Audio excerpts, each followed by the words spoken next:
How do you beat your dad at chess? I'm Grandmaster Max Illingworth, and in this video, we're going to see the most amazing Evans Gambit by Paul Morphy.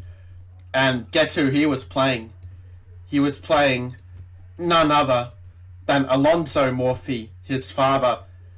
And this game is a model example of how to beat your dad at chess. You see, Morphy played the Evans Gambit with b4. And it's so exciting because after bishop takes b4, grabbing the pawn, Morphy kicks that bishop away.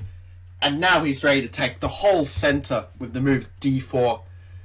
And Alonzo, not knowing any better, didn't put the bishop on a5, but rather he put on c5, allowing his d4 break to come with a tempo.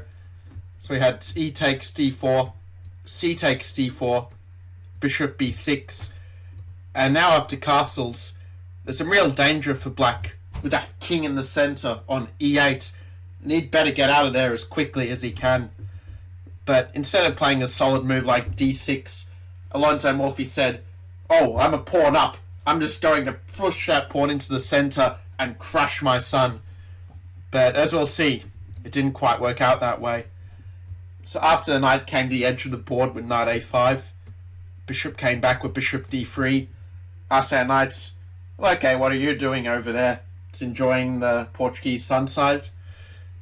But rather than black playing to get the king castle quickly, he decided to open that d-file, open up the e-file rather, and this was a really big health hazard for black, because now we can go doink and check that king along the e-file, and black said, well, I want to stay a pawn up, so rather than blocking that e-file with knight to e7, we had queen takes d5, and okay, what would be a really awesome move for white in this position?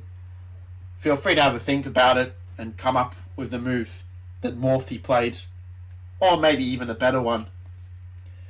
Welcome back, guys. Now Morphy, he played the move bishop a3, not letting that black king escape to the refuge of the king side.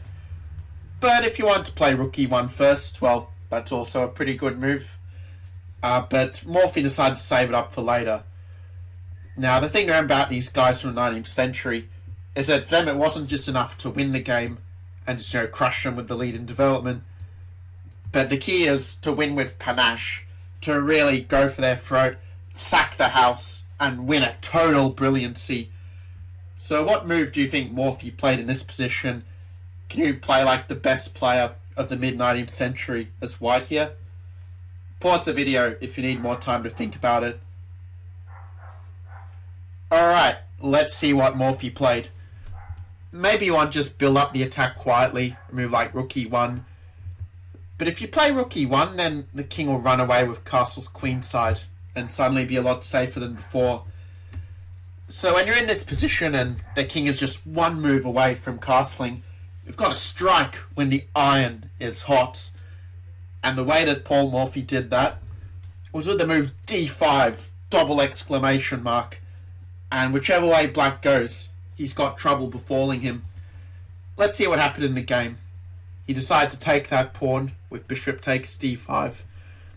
If he doesn't play bishop d5, say he puts the bishop on g4, we're going to hit him with a check. Like rook e1 could be a nice check, forcing a king to give up the right to castle. And then we can hunt down and decimate the king in the center from there. So black decided to take bishop takes d5. White went knight takes d5. Now after queen takes d5, this is the really fun part. We can choose how we want to win. And that's what often happens when a gambit works well for white. Yeah, we might be down 2 pawns, but we say to black, well, what are these guys doing in this position? No, your king's going to get caught in the crossfire. You better watch out. So Morphy decided to finish in style. That is Paul Morphy, not Alonzo Morphy. So rather than playing a simple rook e1 and forcing their king to go to d8 and then hitting him with some hammer blow here. Actually, white's a bit spoiled for choice in this position. But I like the idea of playing bishop to b5 and just saying, well, if you take me, I will take. And I'm going to put my rook on e8 and have a checkmate against the black king from there. But Morphy decided to reverse the move order. He played bishop to b5 first, egging black on to take that bishop. But then rook e1 follows. And that king has got nowhere to go. All of the escape hatches are covered, folks. So black played knight to e7, with much hesitation. And now you could simply go rook e7 and take a knight with check. But no, Morphy had to show off. And he played the intermediate move, rook b1, asking black where his queen is going to go. He decided to put on the edge of the board with queen a6.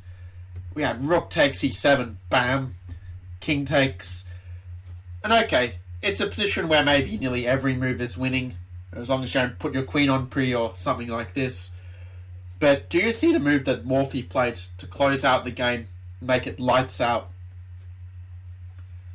Well done if you found queen to d5, a monster move, threatening that mate on f7. And black decided to go for one last cheap shot, playing queen c4, hoping that white has chalked up the win and doesn't see that x-ray defense of the f7 pawn. But of course Morphy is too strong to fall for these cheap tricks. Played rook takes f7, king e8, we mate them with queen to d7 checkmate. And after king to g8, Morphy finished with a double check for the ages. Rook to f8, and we have a checkmate on the king. You can't take the rook, or the queen will take the king from here. So I think you'll agree this is a really fantastic attacking game, and it's all what the Evans Gambit's about. It's all about bringing the energy, throwing all the pieces at the opponent's king, not letting them get their king castled. And if you're facing the Evans Gambit, then you'd better make sure that you keep your position solid and get that king castled kingside before d5 and e5 come and rip apart that center and tear open the black king. So thanks for watching this video. Look forward to feedback. So I try a slightly different style to see how people respond. And I will see you in the next video. Have a good one.